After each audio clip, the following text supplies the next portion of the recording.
Members of the audience, today I'm talking about a little thing called standardized testing and some of the negative effects that it has on students. And I'm going to try to persuade you in a way that makes you open up your eyes to that standardized testing isn't really the way to go for young students until they really get to college. I'm going to start with opening my speech with a study that was done at Penn State University. This study was found to show that many students, when they're in a young age, when they proceed to go about their life with standardized testing, it causes a lot more stress on their body and on their mental strain than it does to anything else. Such as, for example, in the study they found out that there's something called a forget period, which I'm also going to be mentioning later on in a study done by another psych study. But there's something called a forget period that all students and frankly everybody has, where you go into a test and your brain will fire in different ways, where you will forget information that you knew very well. In this study, they actually did a 3-day study where 2 of those days it was learning a pretty simple topic, a mathematic equation of sort. And they went into a deep dive into that equation with a professor, and they showed extreme proficiency with that before they went to the test. And then when they came to that test, more than half the students ended up failing because it was one question. Now, granted, that's very, pass or fail, but it shows because, they were very proficient when speaking to the professor, and they really understood what the topic was. So that shows some of the lack of standardized testing in just that form. But that was done to middle school students. And now I'm going to sort of shift into another study that was also done by Penn State, where they did college students. Now, college students were a little bit more proficient with standardized testing, and that could be due to many things, which they did include in their study, such as the ability to better study because you've had a lot more practice with it, and the ability to, your brain is a lot more developed, so you were able to understand a lot more complicated functions with life and things like that.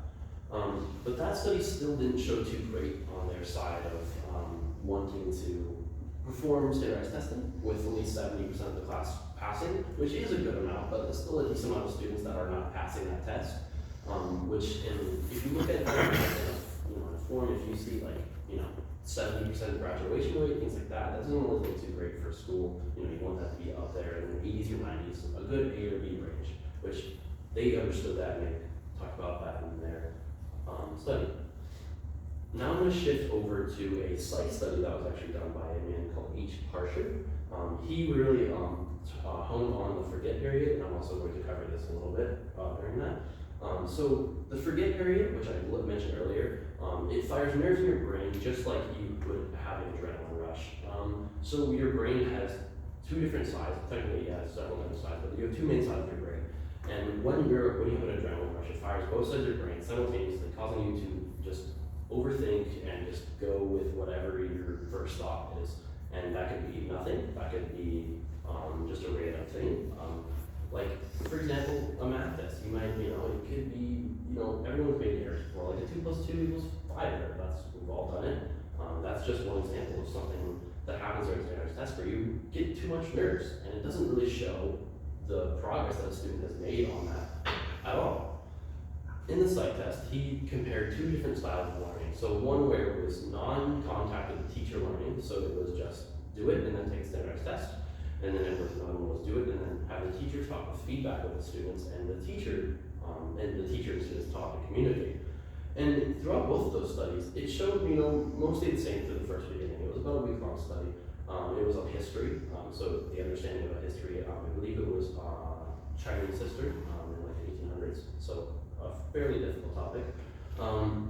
But the study showed a trend of progression for both of the students with many quizzes that they all took. Obviously, the students who didn't have contact with the teacher on pen and paper, and the students who, with the teacher, proficiency with speaking to the teacher and communicating and interacting. And after that, when it came to the standardized test, the standardized test was given verbally by the teacher with feedback from the students, then talking to each other, and the standardized test was for the people who wouldn't talk to the teacher, obviously pen and paper. And the pen and paper, they got about a 25% of the students who passed the class, and that was out of, I believe, 35 students, which is not a lot. And out of the people who showed proficient understanding with speaking to the teacher, it was in the 90% range, which is extremely good. And so basically the conclusion of the study, which is mostly what I'm referring to when I say that we need to move away from standardized testing is it doesn't show everyone's proficiency with a standardized test, frankly, because it just is so skewed. You can guess randomly on a test, and you'll probably get around 50%, even if you have no idea what you're doing, as long as it's multiple choice. So frankly, that doesn't mean that you're smart, it doesn't mean you're not smart. That's also why a lot of colleges are not accepting SAT, or they don't accept SATs and ACTs anymore, because it doesn't truly show students' understanding for what they truly know. Now, I'm going to talk about this. So this is the most useful standardized test. This was actually a government study that was done from around the nation. So as you clearly can see, it's obviously some different types of groupings, as they want to say, and then the PA, RCC, and SAB, and then other. So that's just two different standardized testings that we've all, I'm sure, taken at least once, even if you're not from Michigan. I don't know about you because you're not from America, but and then the other is from just statewide testing. So like if you're from Michigan, the MSTEP, things like that. If you're from Michigan, you know what I'm talking about. So access to content that students may have opportunity to learn. That's basically talking about the ability that the students have to learn the topic while they're in school. And so most of the tests, obviously at 30.2% of the students passing is not great at all. And even the most useful test is an 80.8, which is good, but that's not great, right? We want, especially a standardized test, we want it to show almost all, if not complete proficiency with all students, because it obviously is a generalization of students. And then obviously going down, as you clearly can see on this column, it doesn't get much better at all. It's still in the low 20 range. It's not showing at all proficiency in any student range. But over here, obviously it shows better to worse, but it's still not what we want. It's the 60s, low 70s. It's not truly showing proficiency of student at all. Alright, and so to just restate my topic and my point, standardized testing is truly not an efficient way to show show students and their progress that they've learned. Clearly, as you can see from just this alone, it doesn't truly show the learning that students have just they've done. No matter how long they spend on something, you can always forget things. You can always just make mistakes. That doesn't mean you're stupid. That doesn't mean you're not smart.